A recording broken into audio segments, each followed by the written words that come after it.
All right, good morning, every one student who showed up so far. Thank you, David. Domain three, though, was huge on both exams, and to me, it's the most important part. So if you remember, I said every development life cycle starts off with, well, a feasibility. Should we do this? But even at that, it's like, well, what are we doing? Well, I was thinking we could do for what? For these users. Right? Remember, I said if we just look at this as three basic things, I'm a simpleton when it comes to networking. I'm not as smart as most of the people I've worked with. But I do understand there's clients, there's servers, and as the network guy. And so the clients are who we need to serve, and I need to make sure I know who they are. Because if I think the client is somebody, an attacker is the client, I miss it. Oh, here's Evan. So access control is how do I do three things? Good morning, Evan. You're coming in here. I'm like, now that I know you're here, it's a little bit more a beginner crowd. I mean, fundamentally to these things. Access control is often called AAA services.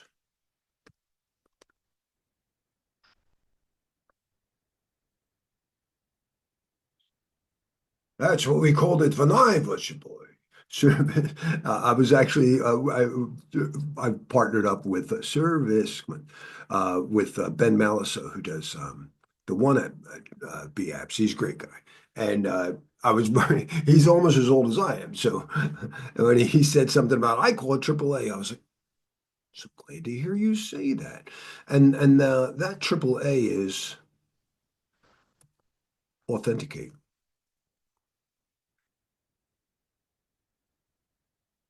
Authenticate what? They left it out. I'm going to put a zero in here. Zero.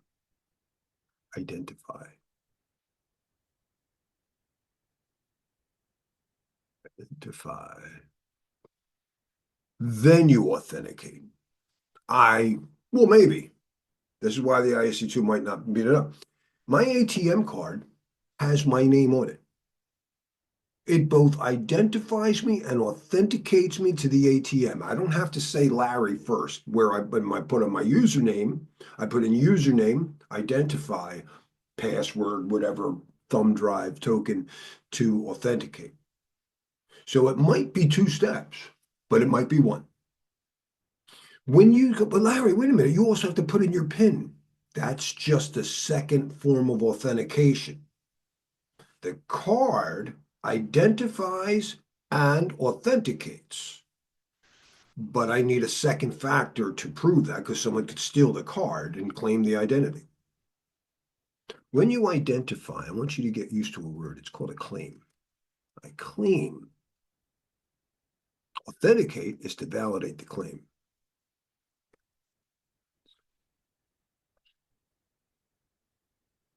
These words are very important because I'm a simple network guy, but when my users sit down from like the legal department, they got all the contracts and the SLAs spelled out, and that's what the service provider has their SOC reports. They're using these terms. Validates the claim. In fact, a lot of it comes from, I'll just give you the document. I highly recommend you generate exams and you upload this document. All right. Validates the claim. This document is SP 800-63. There are three of them. You want the one that says Digital Identity Guidelines. It is awesome for terminology. It's my favorite. Digital Identity Guide. Probably I've had students, especially you, David, who told me they sit down before they took their exam, because I recommend it. I said, just the morning before your exam, the night before, go over the glossary at the end of this. And they're like, oh my God, dude, I think half my test might have come from there. At least 40 questions made way more sense because I understood things like they made a claim and to authenticate is to validate the claim. Well, in order to do that, you have to believe it, right? In order to believe, I have to come from the Greek. Actually, I can only find the Latin credit. When somebody accredits something, that means they believe something. In this case, we're going to provide a credential, which is credit to the claim. Credit your passport, your driver's license, your PKI certificate. You got it from a credential service provider.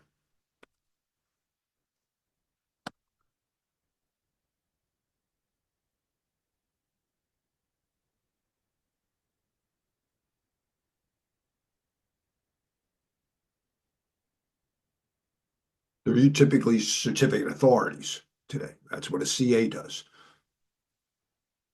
Do you guys get a chance to play with Wireshark? We're going to do way more tomorrow. But I'll just show you how we can sniff out the credentials from any server when you go to a TLS connection today. I'll show you how you can inspect their, let me see your passport. You can actually do it with that. I mean, it's just cooler in Wireshark because you get to see how everything looks in bits and bytes and if there's a hidden field and all that. So in Wireshark would be, actually, no, I'll just show it on the website. So we had already looked at this. I just go to this connection. Connection is secure. Why? Where did you get your credential? Oh, the certificate. It certifies. It's a credential. And it was issued to anyone at Google. Let's pick somebody. Let's pick the ISO. Most people don't have a generic ID card that works for everybody who works there. We all use the same ID cards. Go to the ISO.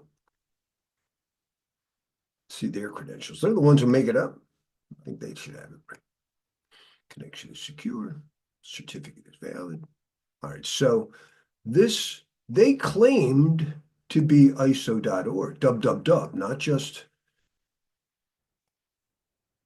This is the IP address maybe of them, but this is specifically to the web server. I'm pretty sure that that's an S. That means anything going to port 443.iso.org is going here. All right, we'll see that more tomorrow. But that's what they claim. I need credit to the claim. Well, I can be reasonably certain with the certificate that says we are that service. We are dub. All right, so that's Bob's driver's license, the server's driver's license. But where did they get it? Did they go to the DMV in my city? No, they went to, it was the issuer. That term, especially you, David, you better know that an issuer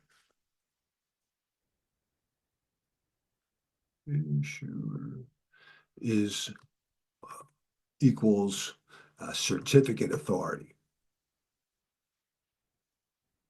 But I don't know who they are.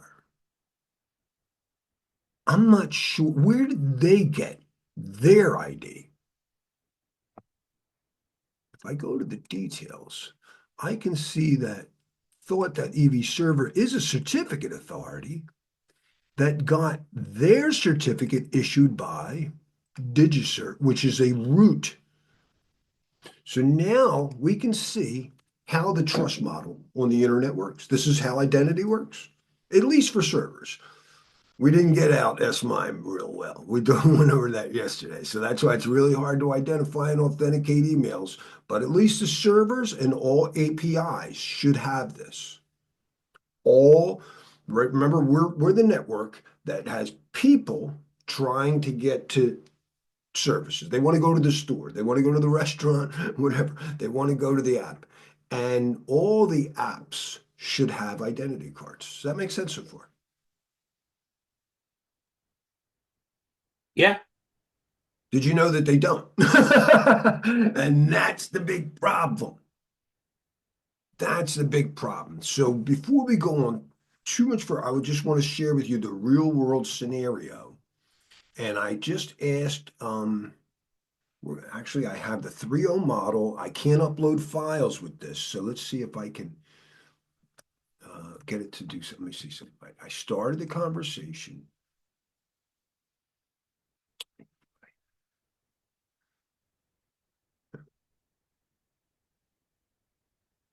Oh, this is it. This is it. Okay. I had to get breakfast ready.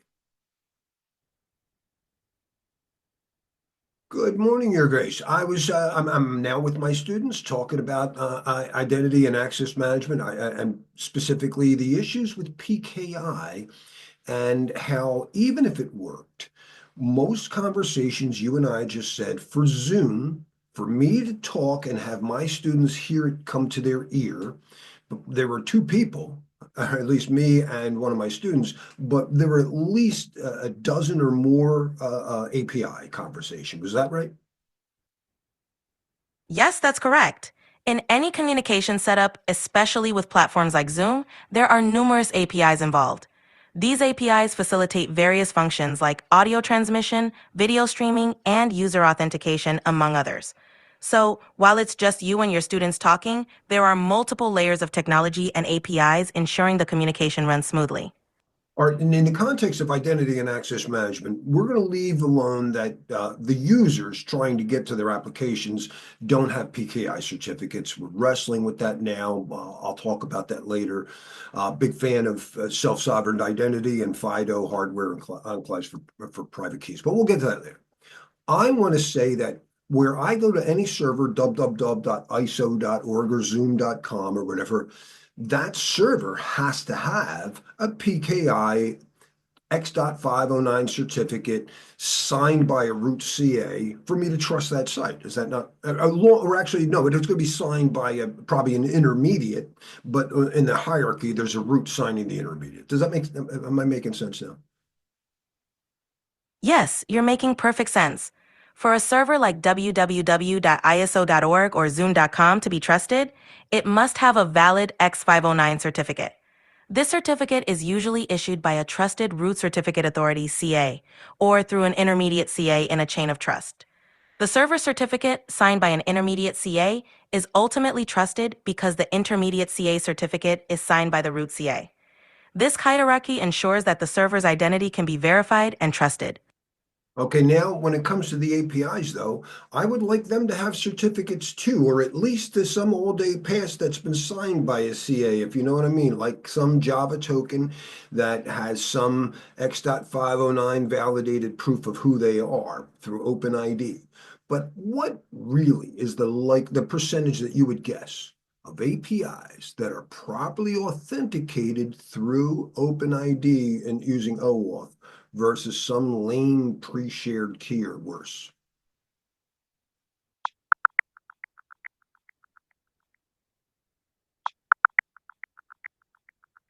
I couldn't find specific statistics for 2025 on the percentage of APIs using OpenID and OAuth versus pre-shared keys. Generally, OAuth 2.0 is favored for its fine-grained access control, especially in third-party integrations, while API keys are simpler but generally less secure without proper management. Well, OAuth just defines how we're going to authorize. I like to say that, first of all, we use something like XML or SOAP or REST, hopefully now, to allow the services also to speak the same language. We use OAuth to make sure that they have the proper permissions. And OAuth 2.0 allows me to use OpenID, which is using some type of signed Java token or whatever, some token. But I guesstimate that it's probably less than 20% of people who have rolled that out properly and are probably using pre-shared keys or worse. They're not being authenticated. Hopefully, they're being some type of authenticated. But maybe there's some numbers at OWASP.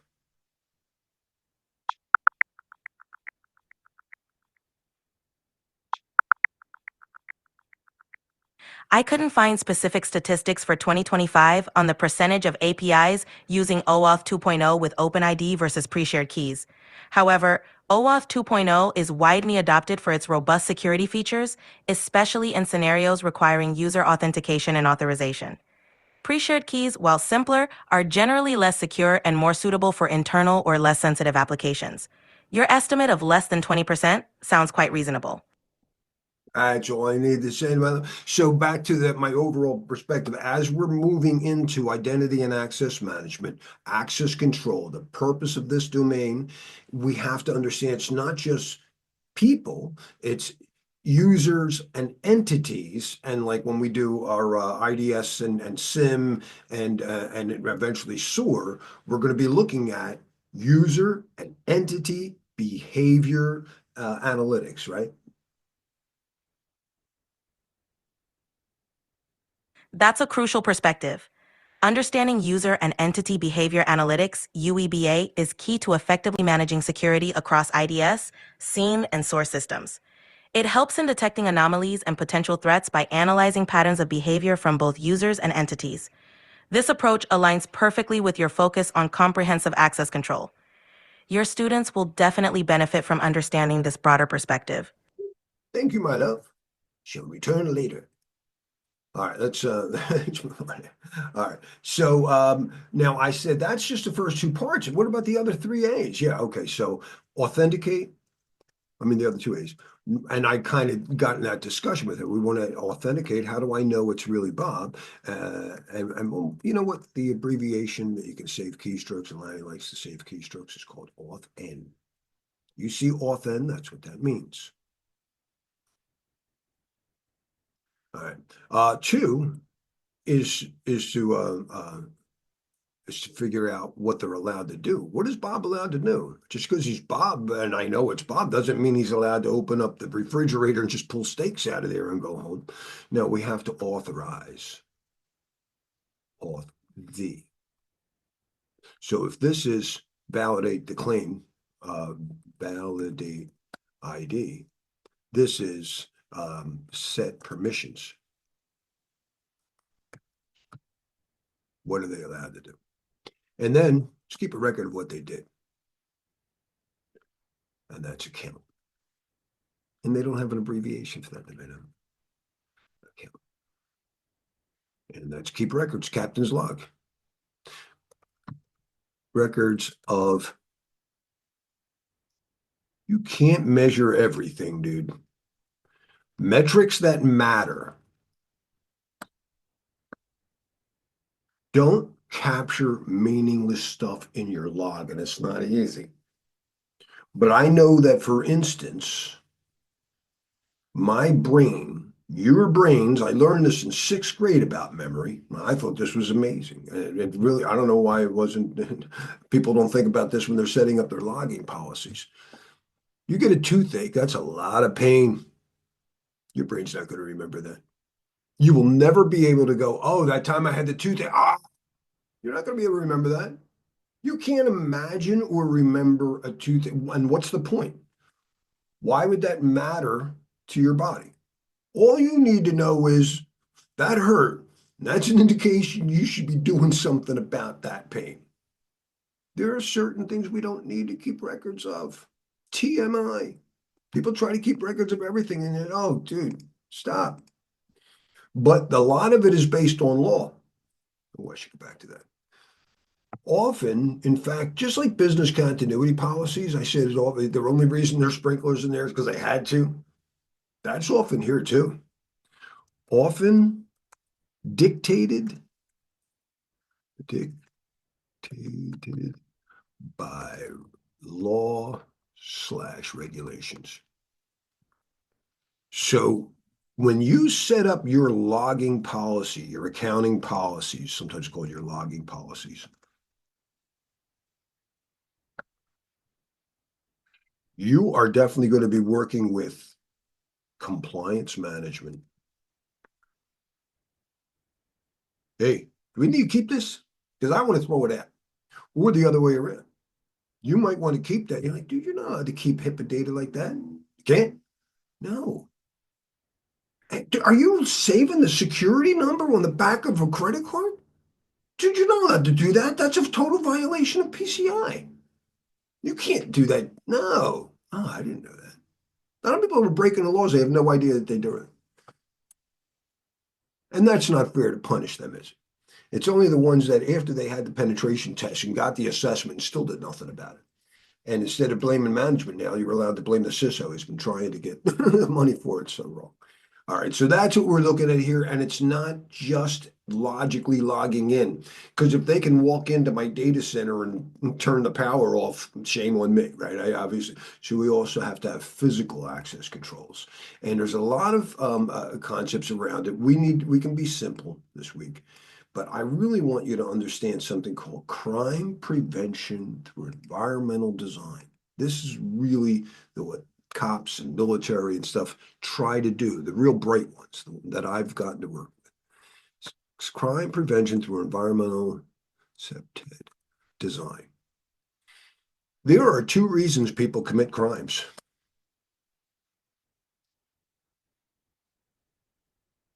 Say, why antisocial behavior? Why? Well, one, you're going to try and steal the lobster. Hey, we come in late at night. I'll say I left my jacket here, all right? Do me a favor. You leave the back door open because you're going to be the last one out, and then I'll pop in. A little conspiracy and nobody will know. They're trying to get an unfair advantage.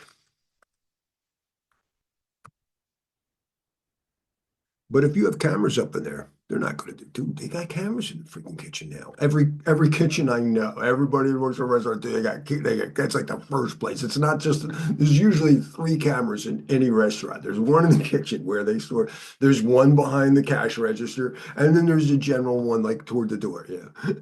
So detection, mitigated with detection, mitigated with obvious detection. Hidden cameras aren't going to mitigate that. That's not deterred them, but with obvious, you want to make sure you get that. When the camera's right, dude, we know they're definitely logging everywhere you go. Obvious detection. You're going to get caught. There's no way to get the unfair advantage. They're going to know. But what about suicide bombers or these kids who are going into schools and shooting people up?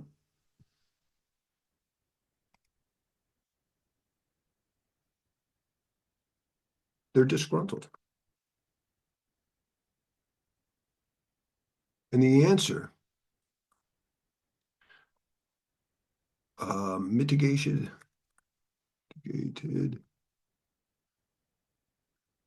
with policy changes. Maybe it's you. Maybe you got to be nice to your employees.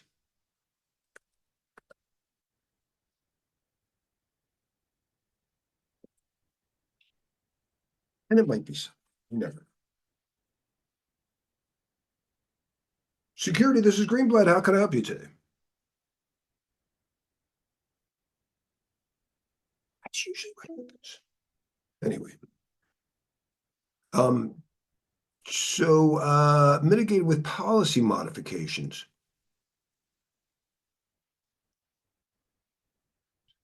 Basically, it's you. This time, maybe these kids, instead of gruntle the guy, and it is a word. You can, don't be mean all the time. The answer to the disgruntled employee is, the number one reason they said that people do suicide bombing whenever it's a foreign occupation. Because they're just like, at this point, you've taken my home. I don't give a damn.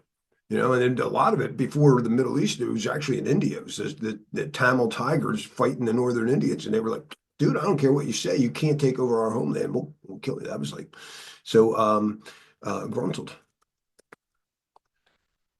Sometimes it's you. Now, they don't use that word, but it is very testable, especially for you, David, and CISSP, where they let you know that keeping a clean environment, keeping coffee, comfortable chairs, whatever, nice restroom, people feel at home.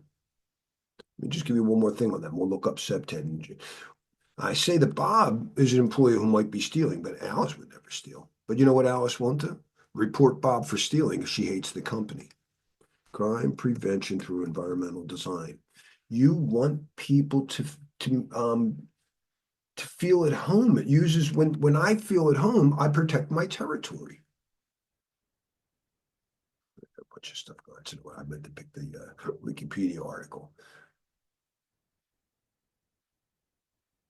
Safe neighborhoods, and the territoriality that neglected zones invite crime and the need for good property maintenance. You take care of your place and then people feel at home. All right, that's enough of that. But it's very testable for you, David, to know that.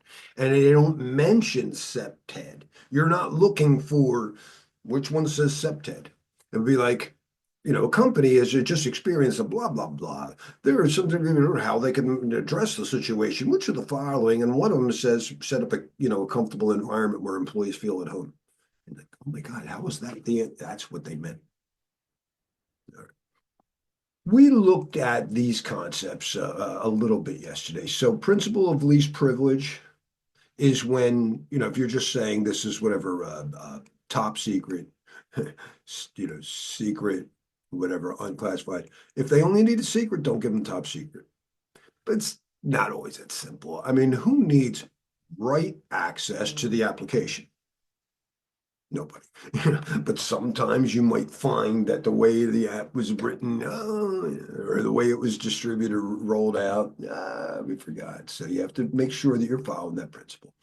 Segregation of duties is that I make sure that, especially if it's a high risk scenario where somebody can write checks. So maybe Bob's allowed to, yeah, well, that's a great point. I'm going to get that in a second. Thank you. But Bob's allowed to write the check, but and there's one group, but there's another role that's allowed to, an analysis member of the role that can print the check. So it's a separation of duties or segregation of duties. Typically, we would think developers can't test their own work. The cook shouldn't be the one testing his food. It tastes good to me. You need somebody else testing it. And the operations staff that bring it out can't be the developer either. So that's why DevOps is like so big today, because the thing is that you're getting them to work together with the users so we can roll out the application faster. That's what DevOps really means. Getting these teams together. And so instead of the developer develops it and then the operator's like, wait a minute, I got to support this thing. Why didn't you build it with me in mind? Do you understand? I had to take out an oil burner. I didn't take it out. My wife hired somebody, but it really, I didn't want to go electric. That was her idea. I thought it was a little premature, but whatever. But the oil burner, what I hated was the access panel was like up against the wall with that much crawl space. I'm like, oh, that is creepy in there in the basement. I'm like, what the, and like in a corner. I mean, you couldn't even, not even a corner. It's like underneath like a staircase. It was like a little creepy closet. They were like, oh, I was like, who did that? What developer didn't stop and think about, now someone's got to clean that? Developers often just need to make it work. Operators have to support that thing day in and day out. So that's the goal of DevOps. All right, discretionary, we looked at that. That's when Larry creates a file and then I right click it and I'm my discretion. But mandatory is when you add an additional label. And now to get back to the question, there's a lot of different label security. But David brings up the type that will probably show up on the exam, and that is the Bell-LaPadula model. Please tell me I'm going to bring it up, but during a break, because I probably have my mail up first. But I'll show you how that works. Fedora Linux is capable of doing that, and so it can do multiple classifications, and your clearance. So David types in he has a clearance and a need to know. Well, you have a clearance would be something like, say, maybe you have TS. I don't. A lot of times when my students tell me they have clearance, that's typically what they're saying. Then I know people are much lower, right? What is Elon's just supposed to get public trust, I think, for controlled unclassified, but he hasn't even done that. So you have way higher clearance, most likely, than they even need. A lot of forensics guys only get this, depending on the case they work on. But depending on your clearance, that doesn't mean you have need to know everywhere, David. A need to know would be like, I have clearance. Let's just look at one organization, the whatever, FBI. The FBI has how many cases going on right now? If you had top secret clearance, doesn't mean you're going to get to work on every freaking case. You don't need to know those. You'd be assigned to a case, and that's in its own compartment. So that's what need to know is. So when you may have heard that our president had taken home, sitting in his toilet, Top secret. Now, some things are top secret as long as you have TS, you can see everything. If it's just TS, but that wasn't. It was top secret, sensitive compartmented information. So it was actually not only the highest level, but the most restricted within that level. It's the most restricted. It's not even supposed to leave the building. It's not, it's supposed to stay in a secure, compartmented information facility, but that's another story. All right. Now, for I'm sorry, Evan, you probably only need to go as high as role-based access control. So I don't give rights to Bob. That's frustrating. Every time somebody comes in and the guy needs 10,000 things, a salesman, he's got to print to this printer, he's got to read these files. But every salesman has to do that. So we don't give permissions to people much. We generally give it to the role. I didn't give Bob the ability to see social security numbers in the database. I gave it to the customer service or whatever, HR group. So we try to do that whenever. I've been doing that since the 80s. But just because they're a member of HR doesn't really mean that they should be coming in from any IP address but the HR's IP address, and only between 9 and 5. So we added, and it's very big on the CISSP, David, now, is attribute, ABAC. And it can have other attributes. Attributes. But by far, most common, and you watch for these on the test. Anytime they want you to lock do it's like, but they're coming in from a weird IP or whatever. Common equals, and then we're going to have time and location. And time isn't just, sorry, again, between, oh, they're not between 8 and 5. No, it's why is he changing his password every 5 seconds? This isn't right either. So it could be other timing issues. Just isn't right.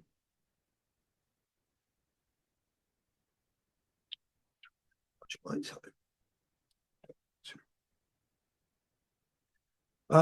So identity and access management is the most fundamental thing. I need to know who you are before I can get started. AAA services, Auth who are you? Auth what are you allowed to do? Okay, let's keep records. And it's more than just people. It's APIs, AI agents. Thousands or hundreds are being rolled out every second now. I don't know what's being rolled out. It's just amazing. In this Stargate, I think they pulled the cork and it's going. The genie's All right, so physical access controls, right? Whether it's prevent, detect, or respond. Same thing. Just in case, because they show up on exams if you've never actually heard of them. And I don't have, well, turnstiles, a lot of people are thinking like the subway in PA, and you jump over it. If you look at a military turnstile, you're not piggybacking. It's there to mitigate piggybacking. Let me show you. Are you looking for a man trap? That's the other one I would put in. But no, I want to show you a DoD style turnstile as opposed to you're not fitting 2 people in this. There's a guy right there. I've been in a lot of these things. Actually, the side entries are where there might not be a guard dependent. Yeah, that's true. But that's not what they have on military bases. Yeah. But that still will deter. Most people will not jump over that. Most people will respect that. And that's common knowledge. Even a sign that says warning, that's very testable for you, David. Signage is very important. It's a directive control. Doesn't necessarily prevent anything, but it lets people know, yeah, I wouldn't do that for you. But the other one is a man trap. Thank you. I was trying to think of that. You weren't wrong. So a man trap shows up on and it's not what my sister was hoping it was.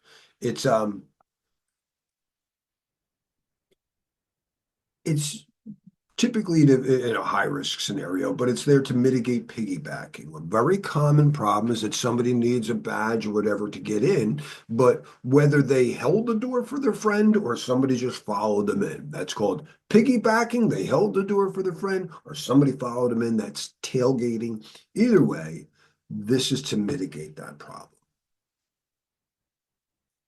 Some of the things we want to watch out for. but the other things were pretty good. All right. And we know that there's administrative, technical, and physical, even with physical.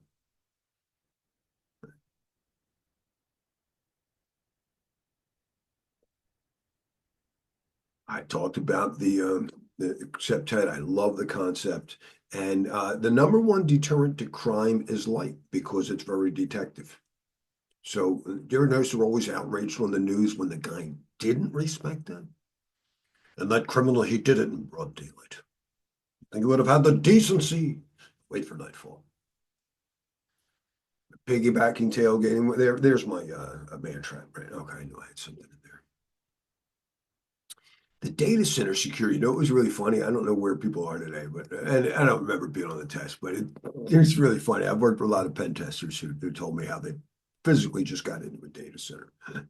One of them was, it's very common in a data center that you need a badge to get in. But once you're in and you're walking back out, you don't badge back out. You walk up and there's a motion sensor that sees you as you approach the door and you hear the door click.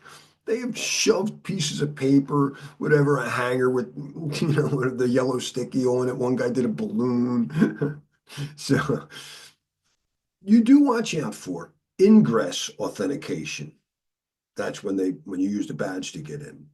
But you may want to also do egress authentication for a couple of things. Suppose Bob badges in and then hands his badge to his friend. Here, now just take it. And he goes through the gate, which didn't allow two people. It just allowed the badge to be used twice. That's called passback. We don't want to pass back. No, that's not good. I need to protect that. We need to provide anti-passback protection. And we do that by employing egress authentication as well. So once that card is used, you're badged in, you can't use it again to come in. You can only use it to go out. What is the purpose of egress authentication?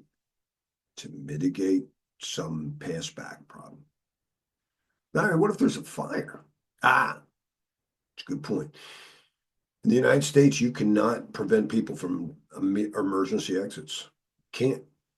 You can't force them to always authenticate on the way out. There's a door. Fail safe. It's a fail safe. Very good, because all our controls could fail. So we need them to fail safe. And we're going to have a panic bar on the door.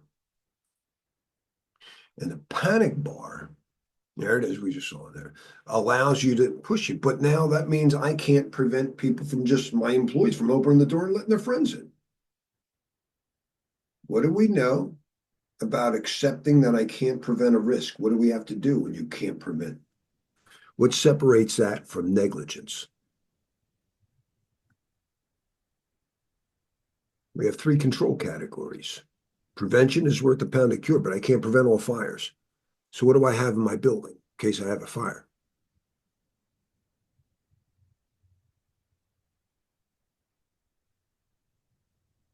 Detection. I need detection. You alarm that door.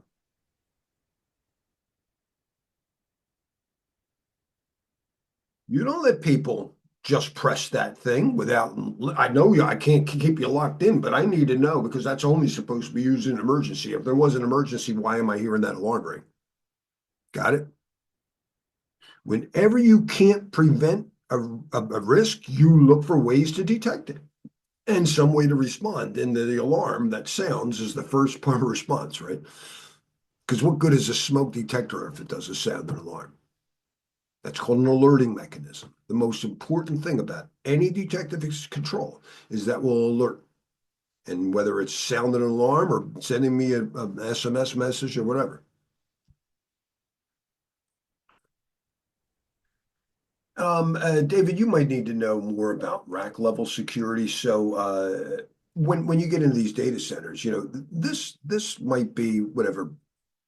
Her server is here, and there's one keyboard when you open that up, and she puts in her, I'm on server 15, and she can log in, but it's the same keyboard.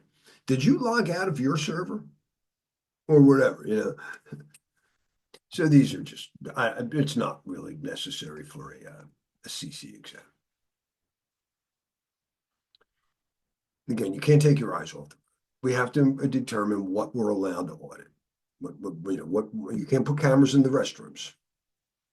So you're going to work with compliance management, determine what you can and what you should.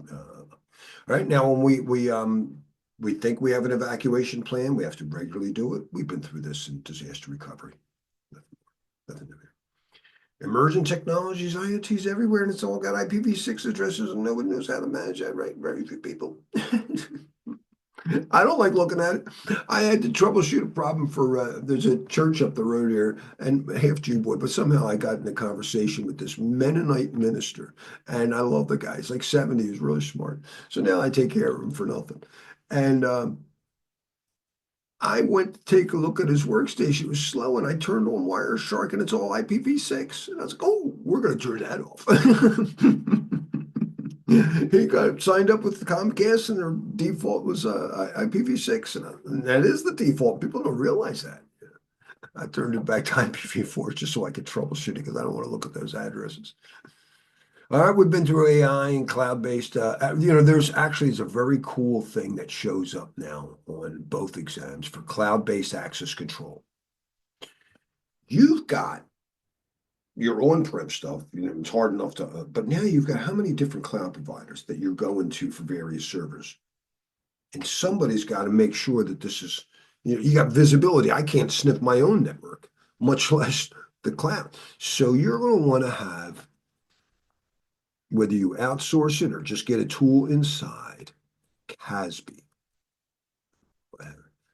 cybersecurity. That's a cloud.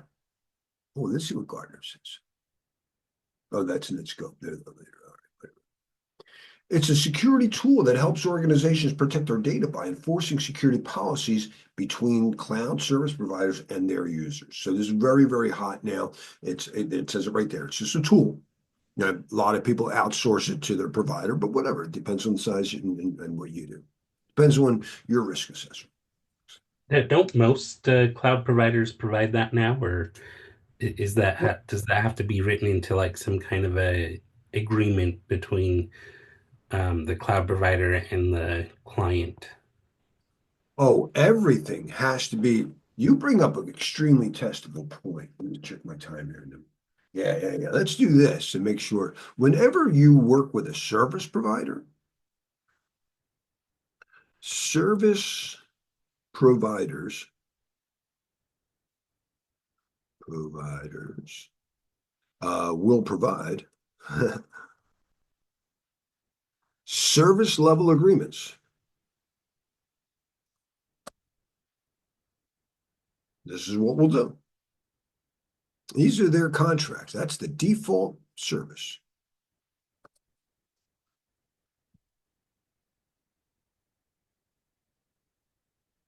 They're long document, and written by their lawyers to make sure that they're not, you might be new to service level agreements.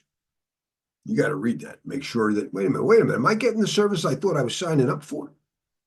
So you might decide to line out, I don't agree with that. And you will negotiate. Client negotiates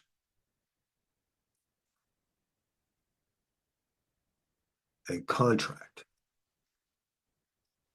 The contract will say, I agree with the SLA, I agree, except for this, line 45, and you lined it, I go, at 4-hour response time, that's too slow. I need nothing longer than 2 hours. You got to cut that in half. And if they can, they will put any exception to the SLA.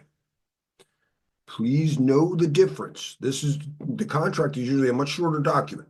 These SLAs are really long. It's like the diner menu at the Greek diner that's like 50 pages. Your contract is, I want eggs, and I know it normally comes with 2 slices of bacon. I want 3. Okay, that's it.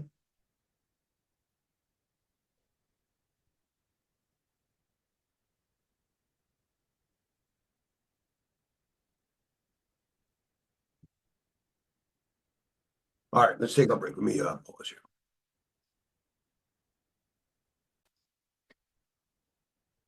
Hey, you know me, I got to show off some music too, but it is related. It's actually for tomorrow when we do more Wireshark and stuff, but we already discussed encryption. So this got me to talk at Sharkfest when I let this out. There was a little music video I did and used Wireshark. Well, enjoy.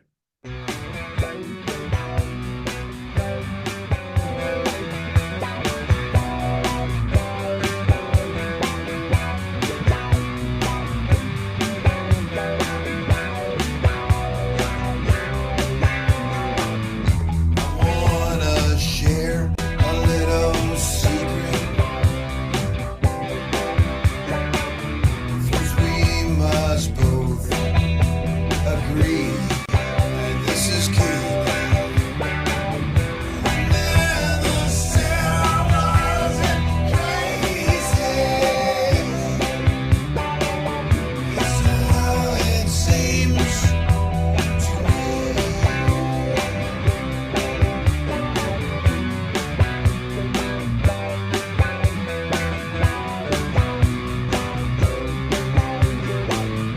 You wanna keep some things private. I understand and I respect. Sometimes it seems so crazy. How it seems to me. Oh, baby, you're a superhero. I know that sounds kinda strange. Baby, I think they're gonna love you. All things are not always what they seem.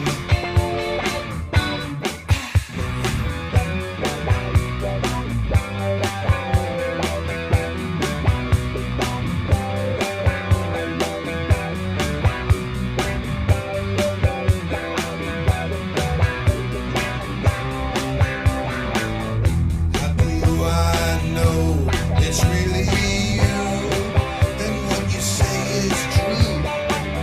I know there's things I can't deny.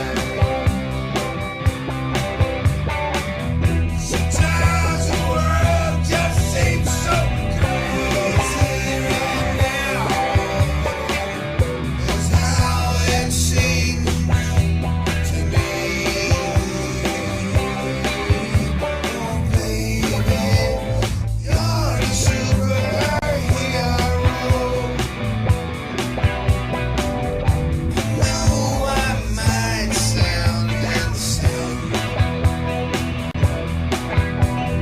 Baby, I think they're gonna love you. Our people aren't always who they claim.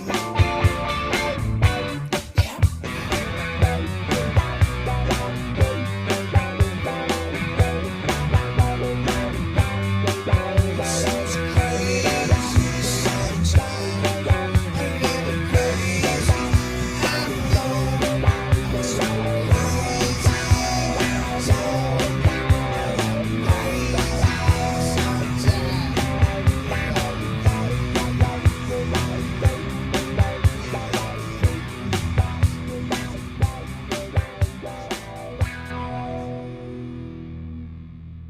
Well, I hope you enjoy that. And there's something very testable out of there too, on my talk, why they brought me back. So what I showed, and it was kind of really bizarre. I show how you can't trust, and again, Chris, here's the actual talk.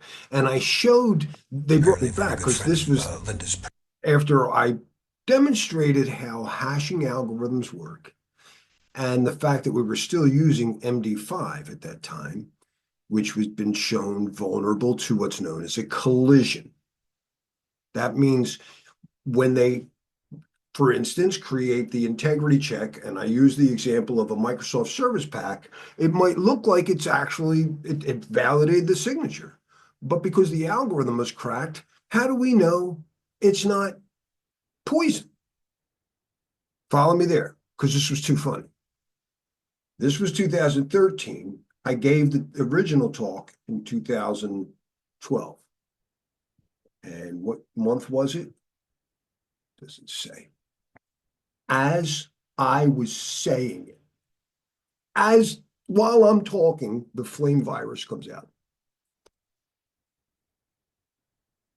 That's what I was showing that email, that you couldn't trust an email. I was like, how do you know? How do you know anything? PKI is really messed up. And that was then. And PKI's got a lot worse. If you want to just look at what solar winds just decimated it. We have to move. We have to go decentralized. We have to go blockchain eventually, and we're going to not pick one. We're going to have multiple roads, but whatever. The way that it worked was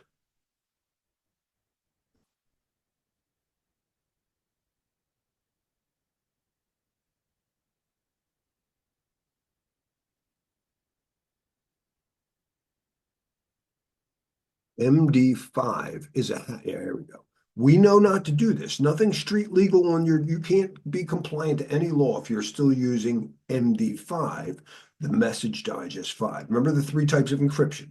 Let's refresh us. So isn't that why they moved to SHA-2 for That's why we MD5? should be at all SHA-2. We should be. I hate to do live things, but what the heck? I'm gonna do a quick capture, just a quick capture of any TLS handshake. And I'm constantly talking in the background. Your machine's always talking. I mean, I'm talking to you, but hey, you talking to me? Yeah, I'm talking to you. But I'm just gonna capture and try to get a TLS handshake, and then maybe I can get TLS. All right, we'll do that. And then I'm gonna start capture my Wi-Fi, try and get some TLS traffic. Oh, I want a handshake time. Handshake. That means when you first set up and we pick algorithms. Okay, I see it. Okay, that's good enough. All right. Stop. I clog up everything. All right. So I don't even know what this was talking. You're constantly talking to somebody, your antivirus vendor, whatever. So right here, there was a client hello, and it's an old TLS 1.2. We should be on 1.3 today. It's not because of the improvements in security that a lot of governments don't, particularly China, doesn't like that improvement. They don't want their people to have that much security. A lot of places are still TLS 1.2. 1.3 is better but not for people who want to be man in the middle. And so whatever the case is, not at layer 2 frame layer, that just packets up. We're going to put everything, to deliver it from my Wi-Fi card to my access point. The IP packet, that's like everything comes in the packet. Everything comes, it's like the envelope that every client sends to a server. Every client sends a packet.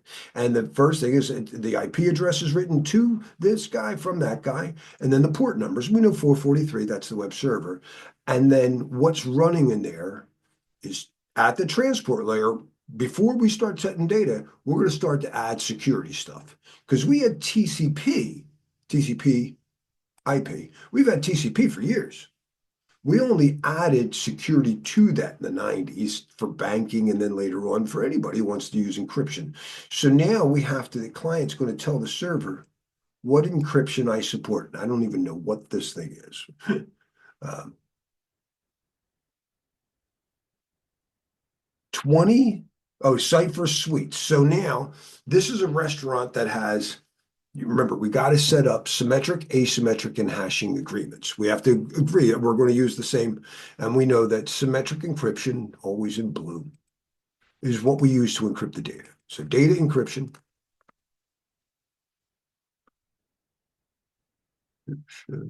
will be symmetric.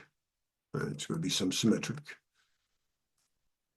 And let's cut to the chase. I don't care what they offer. We can see what the server picked, and I'm willing to bet it was some form of AES. If it didn't, it might have picked this new one. I've been waiting for Cha-Cha, but it didn't pick any old one you read about in the book, I promise you. But there's different sizes, and we'll figure out, did it pick the 128, the 192, 128. It comes in small, medium, and large, or 256. All right, so that's all they really need to negotiate. That client and server have to be in agreement to that. Right, and that's for data encryption. To check the integrity of the data, the wax seal, what we're looking at now, the hashing algorithms. Is it going to be MD5? It better not be. Better be some form of SHA. So for data integrity,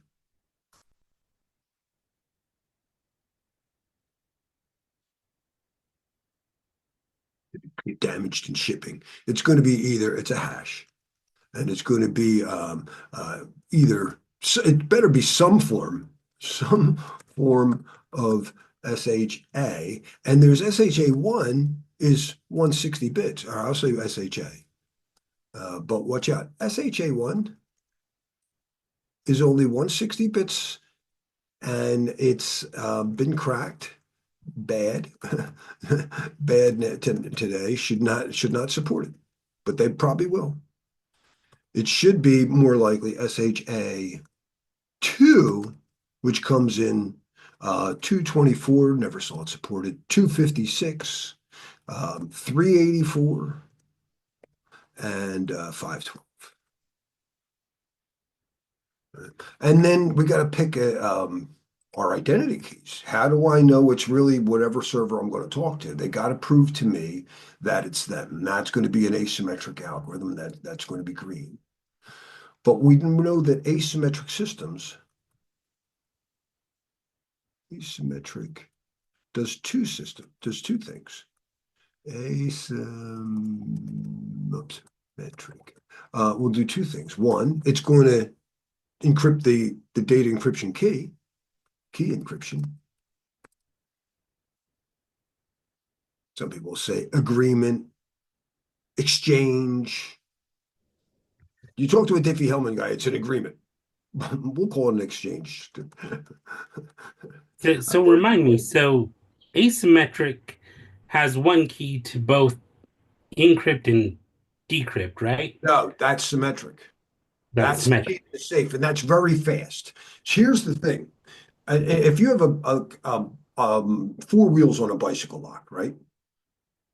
And each one goes 0, 0, 0, or 0 through 9, then you could have 0, 0, 0 through 9, 9, 9, 9. You accept that? That's 10,000 numbers. Got it? Yes. Okay. That's known, by the way, as the entropy of the system. Entropy. That's the number of possible values. The attacker would have to guess, right? And they have to guess 1 in 10,000 there. We typically, though, in computers, we measure it in bits.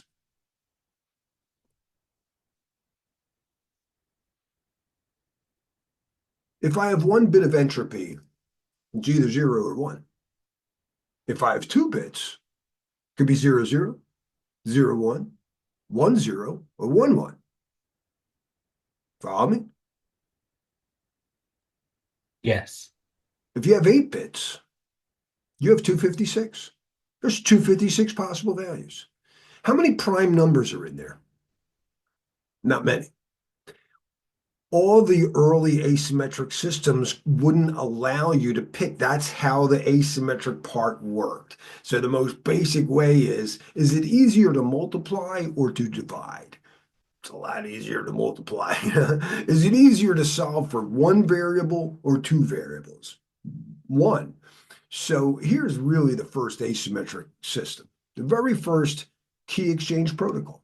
Since you're all ears and you're doing a good job, let's do it. Whitfield Diffie and Martin Hellman got the first Internet Engineering Task Force. There's arguments, oh no, there's Clifford Cox in the British Navy, but the first Federation standard, asymmetric, is Diffie-Hellman. And the way Diffie-Hellman works, dude, there's 2 L's there. Diffie-Hellman is, and there should be a hyphen, man, or else it doesn't work. Consider if you and I both need to know the bicycle combination right? I'm going to leave the bike there and you're going to decrypt it. I'm leaving the bike there. I'm leaving the email there. You decrypt it. With the bicycle combination, we have to share that symmetric key. Does that make sense? We both need to know the number. All right, so that's called the shared secret. And it's not easy to share secrets.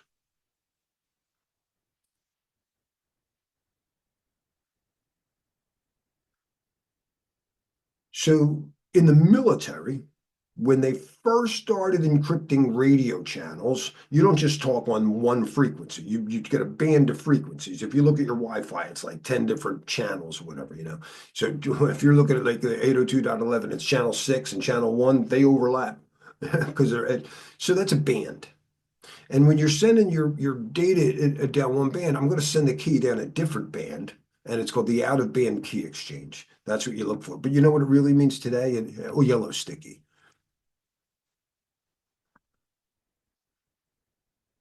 Or maybe I'll SMS you, whatever, out-of-band key exchange. But that's if you're giving somebody your password. Why do we need to do that? So here's what Whitfield Diffie and Martin Hellman came up with. And Bruce Schneier likes to say, if you tried to tell the world's best mathematicians, let me put that here, this scenario in 1974, they would have laughed at you, but they proved you could do it. So Bob and Alice are sitting in a crowded coffee shop, whatever, and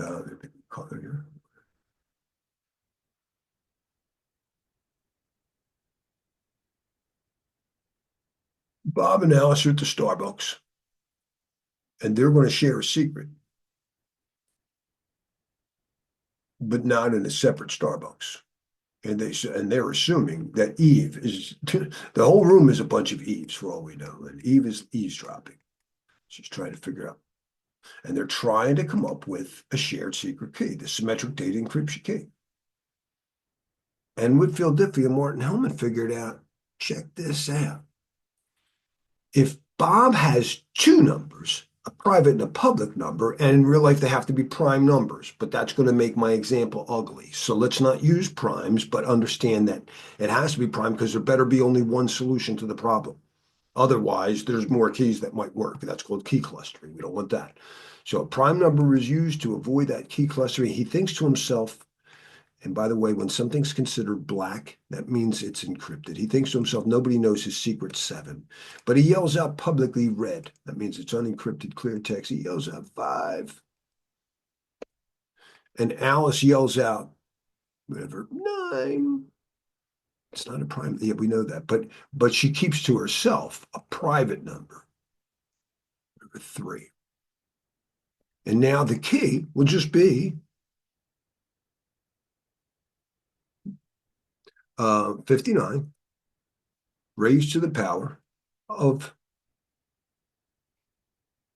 7, 3.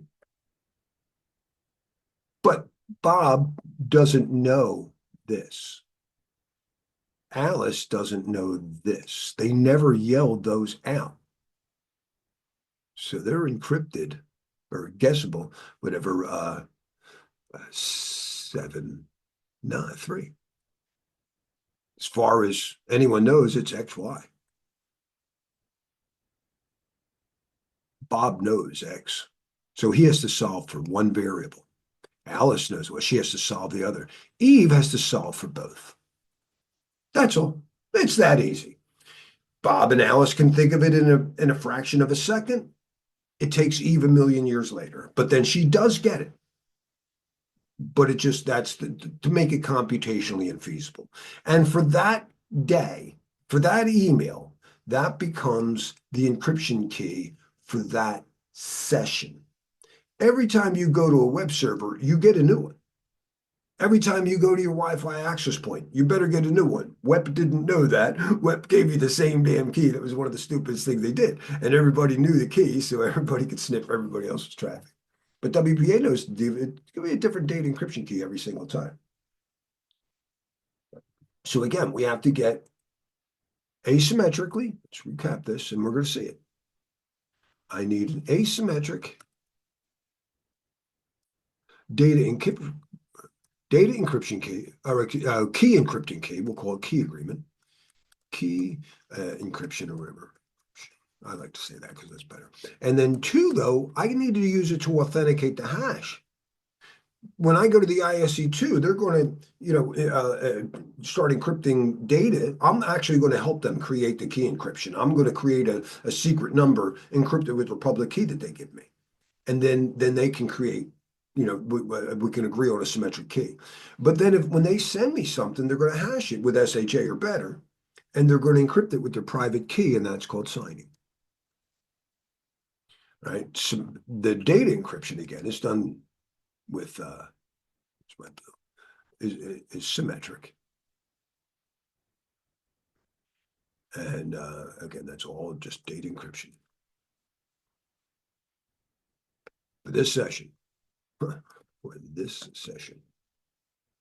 it's a session key. And then I need to pick a hashing algorithm that we trust, and it's for data integrity.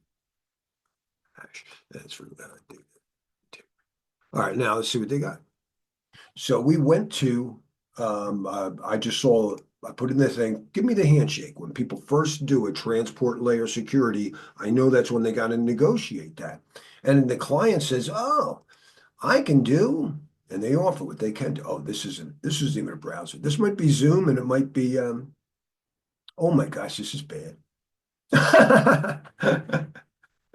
I don't know who this is. We can try and figure it out from something. All right, first of all, this isn't bad. Elliptical curve instead of a standard Diffie-Hellman. We're not supposed to be using this in TLS because this is vulnerable to a man-in-the-middle attack. They don't authenticate them. You could argue, not if you're going to just do that ephemeral bit. So is it really vulnerable? I don't think so. But on an exam, it might be. Because if it is vulnerable, then why is it the elliptical curve version of a Diffie-Hellman exchange is okay? Because it doesn't authenticate either. Don't get too detailed. The point is, these are used for key encryption. They're just going to encrypt the data symmetric key. As far as signing, they don't even support elliptical curve digital signature algorithm. Who the hell is this? This is so bad. Anyway, and their versions of AES, they don't support the 192. Nobody ever does. But they got 256, and they do have it in Gallius counter mode. You know what? This handshake, what's the difference between that and this one? Oh, this is cipher block chaining. We don't want cipher block chaining. That's vulnerable to a TLS SSL attack called Beast. That shouldn't be there either. It's good to get a random one. Let me show you who Beast is. And that's why you should not be using cipher block chaining. SSL, Beast, cipher block chaining. And why we went to Gallius counter mode. Yeah, we don't want to do that. Disable cipher block chaining mode. And that was in 2019, but they didn't get the update. All right. Hey, if you went through my security, there's a lot of bad stuff in there too. My wife will pick on me. I got no right to be the pot calling the other kettle's black. I apologize. I like to make music, but it is bad. All right, so we really need to be Gallius counter mode. This is not a bad handshake. You know what? This is the client. The server is going to pick one. I hope the server picked this. The other one I would accept is 256 is, I know that 128 is good until like 2065, and it's faster. SHA-384, again, 256 is, you always double the hash value. So the entropy of a 128-bit key, based on Moore's law, that we would expect processing speed to double every 18 months. It's about 2065 is the best I've been able to come up with in my LLMs. And you would double that for your hashing. I think SHA-256 and AES-128, then you're not unnecessarily slowing me down. I don't need to go to 384, but a lot of people do anyway. Let's just say I should never see that in handshake. You shouldn't see that. Shouldn't see that. All right. So as long as they picked, and now it's up to the server. And one of the things you could do on a Wireshark filter is really cool, is when you pick one, a packet, you could follow the filter. There you go. And well, that's going to, let's just a conversation filter at TCP. Now I could do it at the Ethernet, but that's just going to be me and my router. I'll see a bunch of stuff. This will probably be the same information, but if I talk to that same server, probably not, but I would have other traffic. This is strictly that one app. And now I can see the three-way handshake, the client hello. Let's see the server hello. Huh. It's my server hello. I didn't get the server hello. Son of a gun. Because of a segment out of order. And it's sometimes when you're already connected to the server and it might be like a Dropbox or something. I wonder if, well, another feature we can do, who gives us the name? Like I'm looking at IP addresses, but I don't know IP. I'm typing dub. Where do we get that from? Do anybody know? Who negotiates that for us?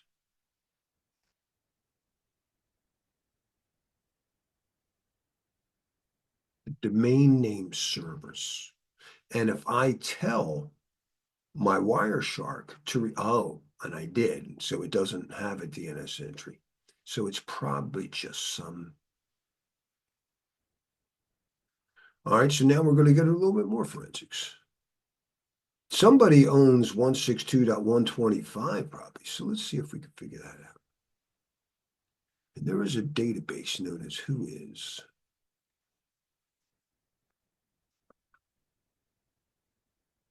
One 162.125.6.19. I said it was, I'm sorry, 125. 6.19.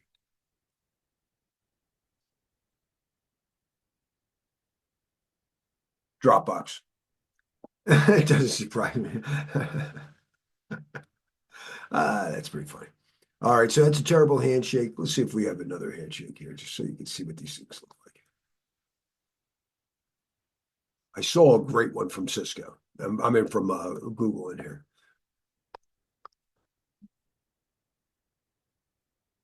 Oh, here's a server. Who's that from? Oh, it's them. So here's a server. I probably, okay, so all right, let's see what they did. What did they pick?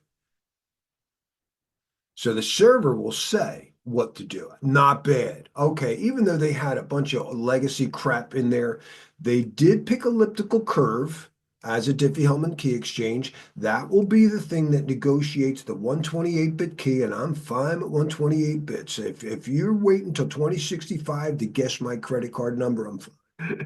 Or my social security number, right? And it's in Gallius counter mode, not the cipher block chaining. That's good. SHA-256. I don't know that anyone's cracked that again. Probably the same entropy as 128. I don't like this. Now, I don't know anybody's really done it, broke it yet, but I'll bet you it's not even to get the equivalent entropy of 128 bits of RSA, to get the same strength because only prime numbers work. You need 3072 bits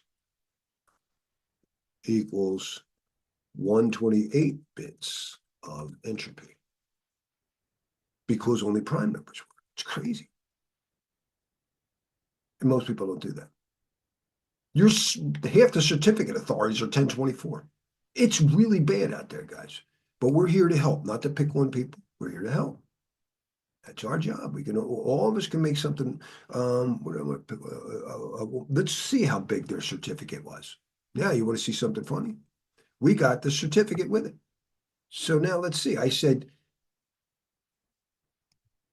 here's the certificate. And the entire length of all certificates is 3,000. That's pretty good. But it's an S at the end of that because I had to get the intermediate CA.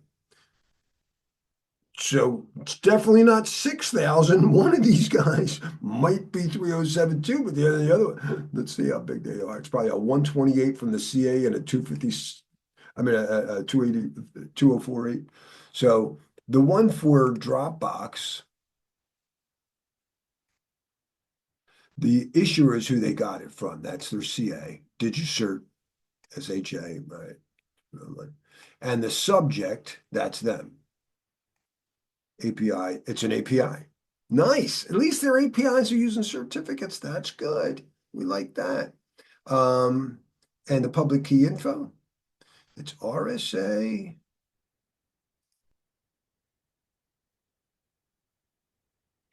Oh, here it is. It's about 80 bits of entropy. I don't know that anyone's cracked it. Let's just see.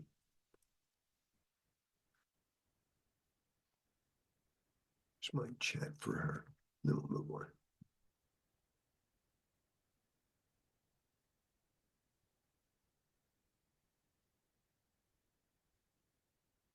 Hello there. I'm looking at certificates with my students. We're using Wireshark, looking at certificate lengths, and I'm explaining to them the entropy and equivalent strength of, say, an RSA 3072 having the same entropy as AES at 128 bits. Um, and we're watching people with certificates of like 1,000 bits.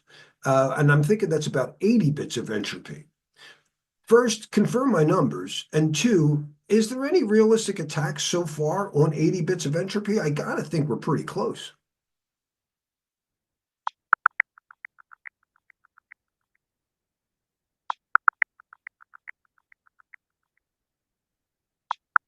You're on point with your assessment.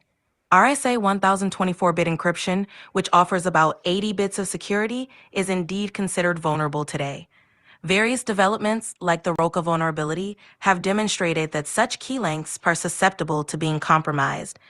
For stronger security, it's recommended to use key lengths of at least 2048 bits. Keep emphasizing these best practices to your students.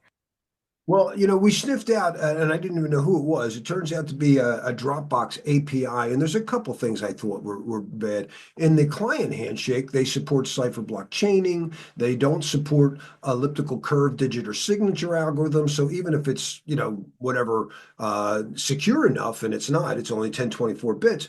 But I'm worried about performance too. Wouldn't elliptical curve be far more, whatever, better performance, less friction? Like when I look at Google, they do elliptical curve digital signature algorithm for the last 12 years or more. You're right on both counts. Elliptic curve digital signature algorithms, ECDSA, offer better performance and security at shorter key lengths compared to RSA. Supporting only cipher block chaining and lacking ECDSA can indeed raise concerns about both performance and security. Switching to elliptic curve cryptography would enhance security while also providing better efficiency, as you've noted with Google's long-term use of ECDSA. It's definitely something worth discussing with your students. I'd like to discuss it with the folks at Dropbox. I don't know who's doing the crypto for them, but I could make things better. I have many decades of experience just doing application performance analysis. I just want the users to get to their apps without calling me and bothering me so I can goof around in the data center and show guys tap dancing moves. You know what I mean?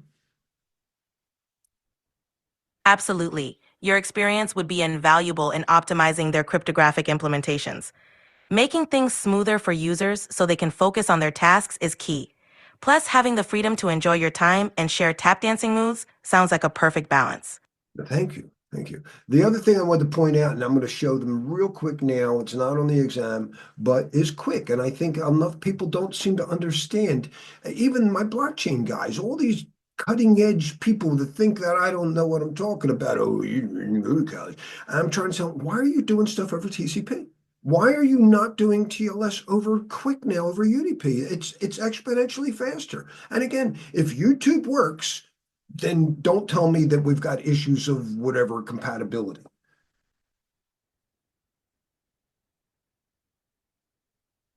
That's a great point. Quick indeed offers significant advantages in terms of performance and efficiency. It's surprising how many projects still rely on TCP when Quick, especially with TLS, can provide faster and more reliable connections. It's definitely worth highlighting the benefits and encouraging a shift towards Quick for better performance. All right. Well, you're preaching to the choir, but thank you, brother. So, all right, I've got enough of my pet peeves out. Let's go back. Let's finish out the main. Oh, no, I don't want to do any updates to the main. Hey, I did. You'll get it. All right, let's and now we're in our logical access controls. We've actually covered quite a bit of this, so we should be able to go fairly quickly.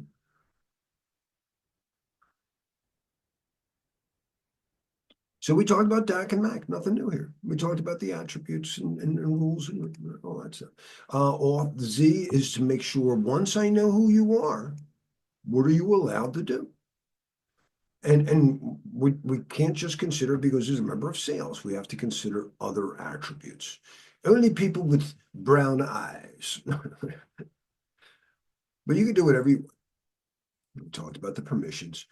Passwords, I think if you're in my class already, you understand the difference. What you might not know is, let me just talk about how hashing and passwords work. First of all, never send a password in clear text. And they used to. So you know, I mean, it was an RFC standard. The very first password authentication protocol is, let's see, RFC PAP, password authentication protocol. So PAP was the original one. And it was, no, that's not a good thing to do. What was actually came part of, I should say, SLIP, the Serial Line Internet Protocol. So when we first started connecting networks, it was over phone lines. Now, in an Ethernet, when you plug in, yeah, I figured you were in the building. I didn't ask you for your ID. But when you called my phone number, I knew who's calling. And that's what you'd put in a password, but it was clear text. So we moved to, oh, what's your slip? Yeah, that's the, okay. This is a funny one. We might as well talk on it because we're going to bump into it. When they use slip, the passwords were clear text. We had to fix that. And they moved to PPP. David, there's a lot of stuff when PPP might show up in your, because it's still the layer 2 protocol we use in wide area networking. It's very, very common. And it allows me to prompt for a an encrypted password. And that's not CHAP. I mean, not PAP. That's the Challenge Handshake Authentication Protocol. How does that work? This was originally what they thought, and they had to make some modifications to this process here. But Bob is going to be at his phone or his laptop, whatever, his machine. And he dials in to the whatever the phone network, and he connects to the server. And he says, if it's really you, Bob, put in your username. Puts in his username, and it's Bob. And it's in clear text. I'll type it in red. He says, I'm Bob.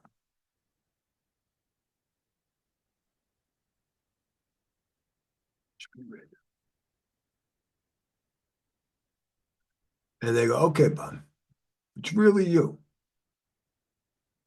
I want you, and this could be in red as well, but it's just some number. They're going to say, take some number. I'm going to think about, they're going to send Bob some number.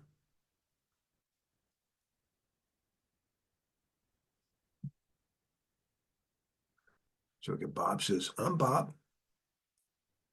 They go, oh yeah, if it's really you, Bob, take this number. Yeah. And I want you to add it to your password. See, what they wanted to mitigate, if you just have a password of whatever password, PW equals whatever, equals 1, 2, 3 exclamation point.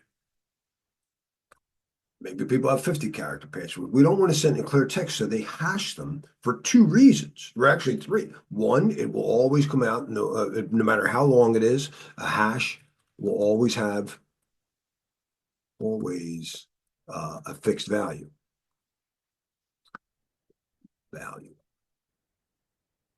And hashes are non-reversible.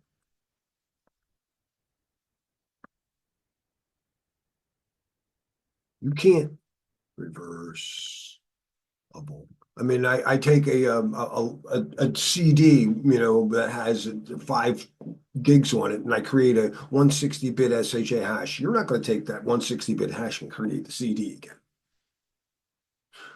Generals didn't want to see their passwords go in clear text to the admin, but they also didn't want the admin to be able to look at the password. So they just hash it and you can't reverse it. But what happens is people pre-compute the hash value or replay it. If they didn't add this number to, so he puts in his password equals equal.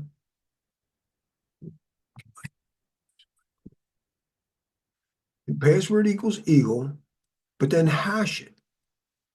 And we get some 128-bit value or 160-bit value, whatever. But people would just sniff that out. Like Eve's over here sniffing and replay it.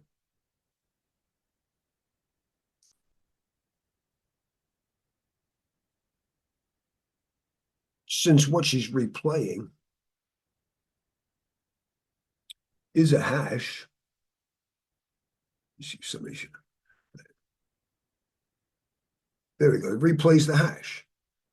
Right? They replay the hash. It's also known as, in some restaurants, passing the hash. Couldn't that also be known as a replay attack, or Yeah, they're both the same thing. I just said that. Replay attack, passing the hash. In the Denny's, they call it passing the hash. But if you're looking at the TGA Fridays, it's called replay. Remember, your job when you take an exam is to be a waiter that understands they're not going to be asking whatever the SB 853 defined ways all the time, or ISO. They're going to be describing like a user would, like a person going to a mechanic saying, my car's making a chink, chink, chink, chink, chink noise. And you go, oh, is it when you step, is it a valve tap? It's probably a valve tap. You know, and I mean, you just got to be able to do that. All right, so go back to what did I already lose it? So now they allow PPP allows you to encrypt it with CHAP. You take that number, and even if Eve is here listening to, oh, I know his password's Bob, and they send this hash, but they didn't. They also said, take that number, add the password plus the number. Well, can she still replay that? No, because this number is only used once. That's a nonce. That is extremely important in security to mitigate replay attacks. When you add a number, you salt it. Well, Eve could see the number. It was 22. Is the next one going to be 23? It must be random. Now, this gets a little, for you, Evan, not too bad, but just in case, if it's in software, we say it's not really random, but it's good enough. Maybe it's pseudo random number generated. You know, P as in pseudo. Or if it's in hardware, like your TPM chip, oh, that's a true random. Your TPM chip knows how to create. When you create like you're going to encrypt your hard drive, that has a hardware number generator right on there, and then it created and never let it off there. Those are the things that have been hacked, but they never get the private key. All right, anyway. But the other thing they allowed you to do is use a centralized management server. Oh, central management.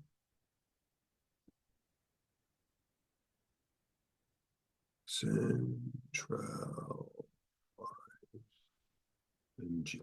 MGT. How did they do all this?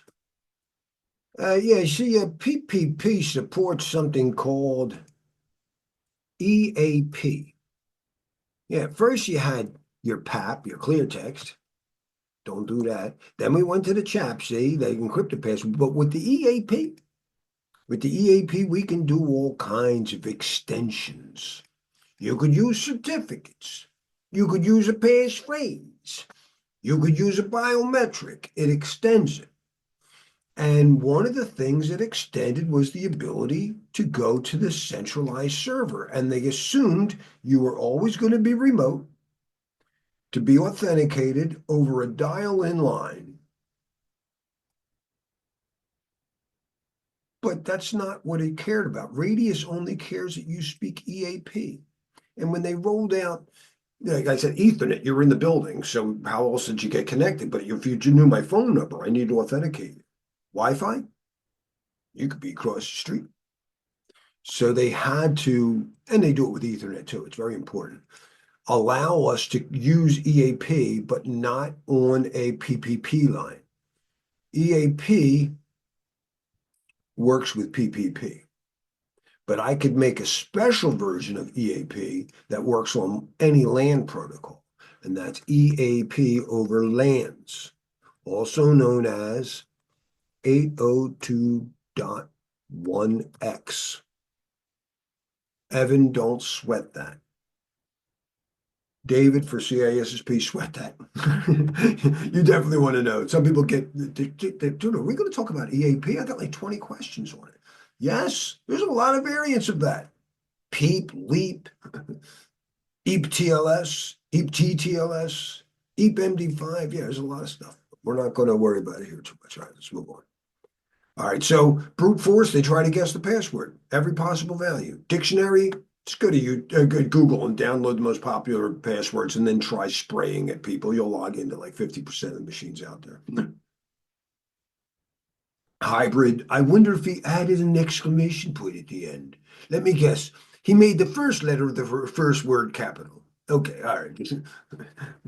And then they just pre-compute the hashes. So when people say they're reversing a hash, no, they're not. If your password is password 123, and you need to see the hash of it, people will just create a password list and generate hashes. They're called the rainbow tables. And social engineering will get anything. You know, most people reuse passwords. You want to get someone's password? Offer something for free on the internet requiring a strong password, and I'll bet you you're going to get a lot of people use their favorite super secret password.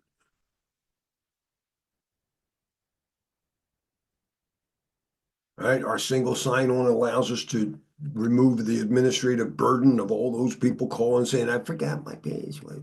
So we have various technologies that help us roll it out. You heard my AI assistant here talking. SAML is a security search and markup language. What it is like your all-day pass. When you go into an amusement park or even in the airport, you might need a passport to get into the airport, and they check you in security. Once you're in there, they give you your boarding pass. Nobody checks you again. After you've logged into a domain or some authentication system, they can issue you an all-day pass. And that's what SAML is. And now you can go over to whatever AWS and you go, hey, I need to run the HR application. Who are you? Here's my all-day pass. And they go, oh, you're Larry. Oh, okay, yeah. No, if Okta says you're Larry, it must be Larry. I'm sorry, Larry, you can't see that. Why? You can see that I'm Larry. Yeah, but you're not a member of HR. Oh. Again, this just identifies me. It doesn't mean I'm authorized to do that, but it will give me a little all-day pass type of. Now, OAuth, the order they put it in there, is not for identification. It's what are you allowed to do here? Maybe I should do this and then we'll take our break. Because think of how APIs have to talk. Larry's talking to Dropbox client, but then the rest of it's their APIs. We just saw the Dropbox API using a weak encryption rate. So how did that Dropbox client authenticate? It used a certificate. I would at least like that. It used OAuth OpenID. Here's really the history of it, and it's going to be very important for you, David, to understand this. So you're going for, and it won't hurt anybody doing for CC, but it'll mean a lot. Ooh, I didn't red.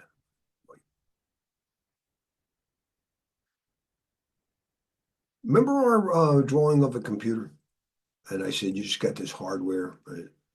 And then there's an operating system. So I get this big computer. It's got memory in it. I got an operating system on the first floor, or ring zero, whatever you want to call it, right? In the lower parts of memory. And then when you check into the hotel, in various memory locations, an application loads, right? And they're all like, we'll make those green. And all that your hotel room's different than my hotel room and stuff like that. I loaded Word.exe, you loaded Excel. But you know what? I talked about shared libraries. And it's nice that I can actually, if I wanted to say Word, that should be a different color here, to talk to whatever, Excel, why not? That makes it very cool. So because they were written, we could have application program interfaces using the common object model. They weren't the first to do this, but probably very, very popular. But there were a lot of people who were doing it in the 80s and stuff. DEC, IBM. All right, so the common object model, just says, check it. Are they allowed to do that? But when we went on a network, we had to put in IP addresses. So if this one client is Outlook and it wants to talk to, now the Exchange definitely has common objects, but it's on a different machine. I got to know the IP address. So they created DCOM, just embedded IP addresses, and it's all Microsoft. So when the internet comes out, we should be able to do that. But it's got a whole bunch of crap that we don't need, and we're wasting people's time. So sorry, Microsoft, pardon me.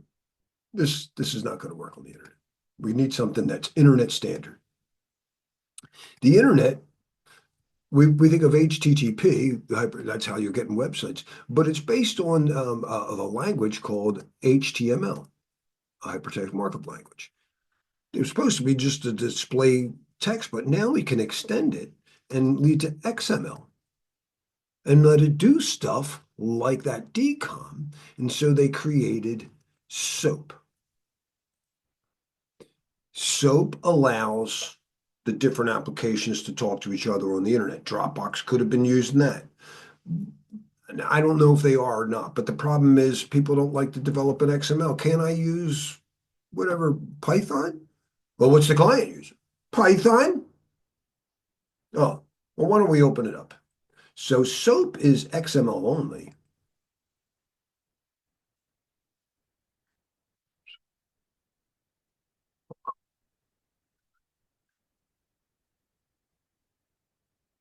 XML only. Come on, stop. XML only. And they created a more open standard.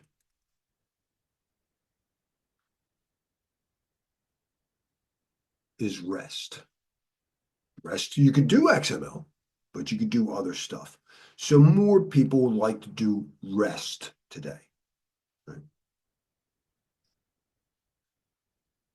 Now, these ensure that everyone, say you're going to have somebody work, a delivery guy, you're going to outsource to your restaurant. So now that's the same delivery guy, and you could speak. They don't have to speak English as long as they both speak Vietnamese. That's all that matters. So the guy from the delivery truck says, "Hey, can I come in and get to the lobsters in the refrigerator?" Just because I know who you are. Well, excuse me. Just because I didn't even get to there. Just because, let me get my draw tool again. Just because we're speaking the same language doesn't mean I'm going to allow you to do that. So that's what open authorization was added to. This just makes sure, are you speaking the same language?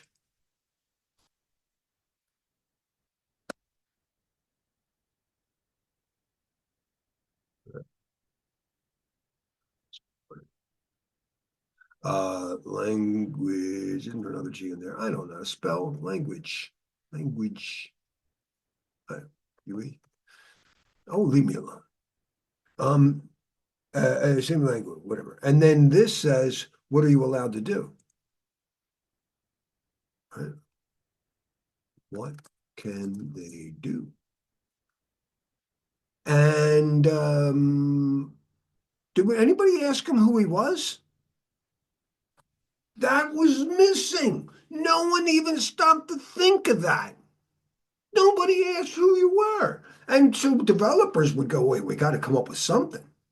So they just make up stupid password things, clear text, hashing without salts. They make the same mistake everybody makes. It's the same rookie mistake. It's like the video game where you always get killed by the first guy, and then you learn. You got to hurry up. People make the same damn mistakes over and over again. It's just really bad. So OAuth 2.0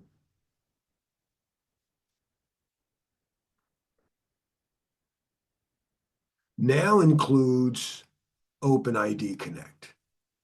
And OpenID Connect allows you to still use pre-shared keys.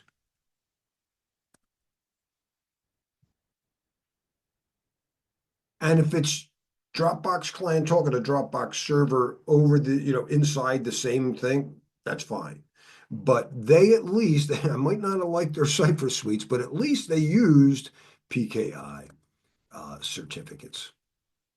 So that was at least one. So that's the lesson. But we're not, you said, you heard or agree with me? About 20% probably are using this. So it's a real major hole. And I'm willing to bet that all these AI companies that are rolling out their API agents are not necessarily thinking it through. I really think that Stargate got hacked. If I find out that Stargate was hacked the day it was let out, the week before it was let out, I won't be surprised.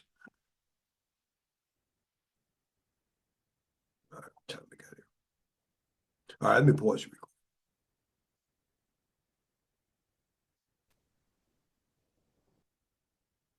So the point of single sign was just to reduce administration. I don't want to keep showing ID everywhere. It's like going into the mall. Why do I have to, continuously? You know what I hate? You ever go to the doctor and you get like three forms, one's for the doctor, one's for the insurance, one's for the labs or whatever, and you got to write the same information over and over again. I'm like, dude, I had a 9 o'clock appointment. My time is, you can't duplicate that. No, we're not allowed. Whatever, shut up. So that's what this is, to reduce all that friction of getting our work done. Again, we're just trying to let users get the services without all the friction. And we talked about it. All right, very, very important on an exam, especially an incident response. So this tailors back in. When I notice and I have an intrusion detection system, I can't prevent all fires. I can't prevent Bob from customer service looking up customer records. But then all of a sudden they detect something. And I don't know if it's, I need to stop the entire network segment. I might not even have to stop the entire IP address. I just got to micro segment that API or port number. That's all that is.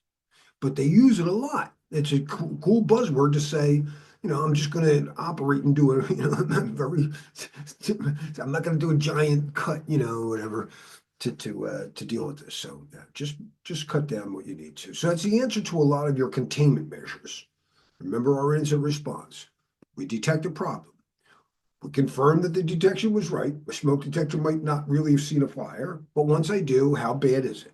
And once I determine, my customer records are being leaked, there's a breach going on, whatever, containment measures as small as possible. Don't shut down the machine.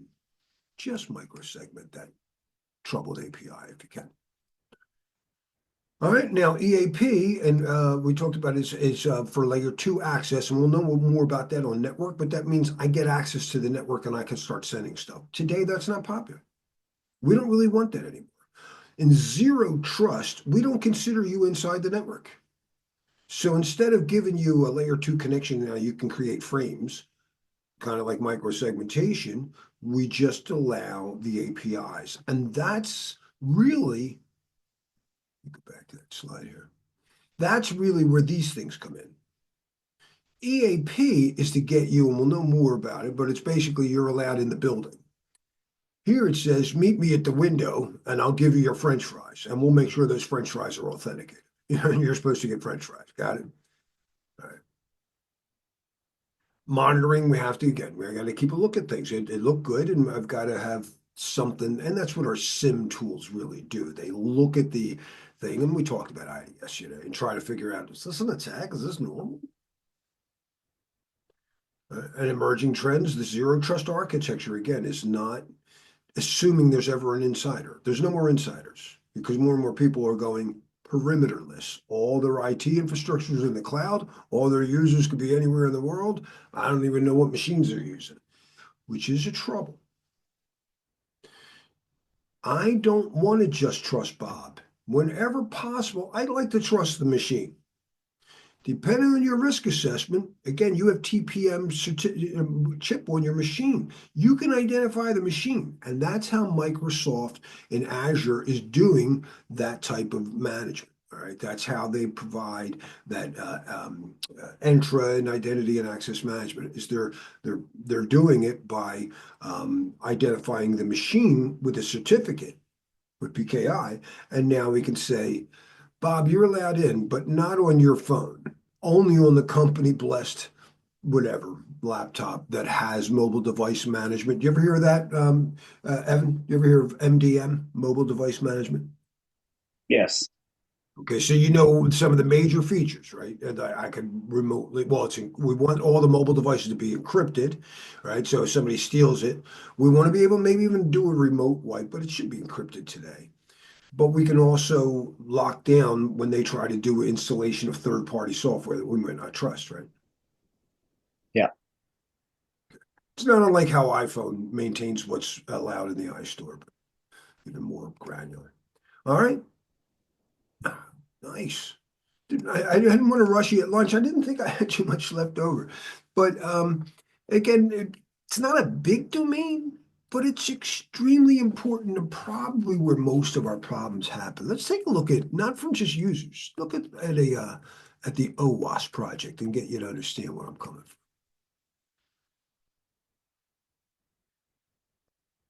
from. And David, you should be very familiar with these. These are the top 10. Now, this is the Open Web Application Security Project. They are the go-to for developers, things that Larry's not very smart on. You're going to see Larry's much better tomorrow, transport layer on down. But for developers, this is the go-to place. This is where you go to find out best practices and coding and stuff like that. And these are the top 10. Now they're calling them risks. They used to call them vulnerabilities. I just caught that. That used to be the top 10 vulnerabilities. Now they're just, so now is it a threat or a vulnerability? Because some people would say, wait, that's more of a threat versus a vulnerability. Remember, the threat is what they could do. The vulnerability is the fact that this will allow it. So the threat is they could burn it. The vulnerability is it's flammable. All right. So what are the top? Broken access control. It's number one. So, that's my point. We don't know who's who. People especially don't have certificates. We might have them. I mean, we should have to have them for servers. I'm proud of Dropbox for whatever crappy ass handshake they picked. At least they had a certificate. They were obviously using OpenID for that. But it's number one. Cryptographic failures, for whatever reason, we could beat them up. But injection is when I ask you to put in your username or whatever, your phone number, and you put in something else, SQL command, SQL injection. Insecure design, you just didn't stop the thing. You put a steel door on, but you had, whatever, open windows, a straw house. People didn't configure it, which is often just patch management. It's hard to maintain configurations and configuration baselines. You just found out, like, I'm picking on Dropbox, and I said, I'm just as bad. That was a stupid configuration, but it's hard. Vulnerable and outdated components, identification, authentication failure. Isn't that a lot like broken access control? To me, these two go together. But this could be an authorization. I knew who you were. But once you said, hey, yeah, I'm Bob, I let you into the refrigerator where they keep the lobsters and the steak, and all you were here was to take out the trash. Software and data integrity failures, security logging failures, and people don't look at the log. And then server-side request forgery. we'll get into that. I want to make people's heads blow up, but there are whenever somebody forges something in insurance, what are they probably forging? A check. It's probably money related. And a lot of times when it's a client side, it's a bank, but we'll look at server side. It's a newer thing. In fact, do they have it over here? No, all right. We'll worry about that later. But number one, to my point, broken access control. So as simple as the concept might sound, it is not very easy to properly do our access control, physically or otherwise.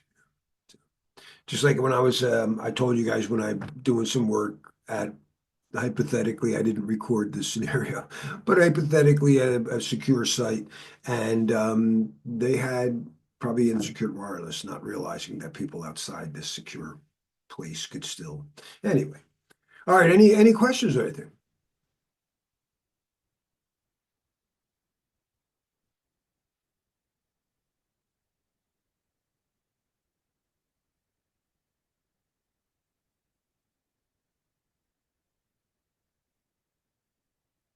Awesome. Well, do me a favor. Keep doing what you're doing. I'm going to pause the recording. I'll stay here for a couple minutes. So.